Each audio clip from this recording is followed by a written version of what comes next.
कौन सा गरीब है जो मस्जिद नंगे पांव जाता हो? लोगों ने तो 3 किस्म की चप्पलें रखी हुई। एक मस्जिद जाने की अलहदा है, घर पहनने की अलहदा है, शादी ब्याह पे जाने की चप्पल अलहदा है। हजरत उमर फारूक रज़ी अल्लाह तआला अन्हु निकले ईद का खुतबा देने के लिए, तो बीवी से कहने लगे जूता। उसने कहा साहब इतनी दफा टूटा है अब गांठा नहीं जा सकता, इतनी दफा टूटा है कि अब दोबारा पेमंद नहीं लग सकते।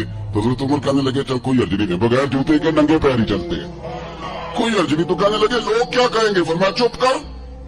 लोग जिस दिन उमर ने ये देख लिया ना लोग उसके बारे में क्या कहते हैं, उस दिन उमर नहीं रहेगा।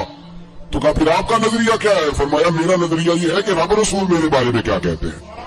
लोगों का क्या है? लोग कल किसी के बारे में कुछ कहते हैं और परसों कुछ कहते हैं। मेरा नजरिया ये है कि रब रसूल मेरे बारे में नंगे पैर उमर जा रहे हैं।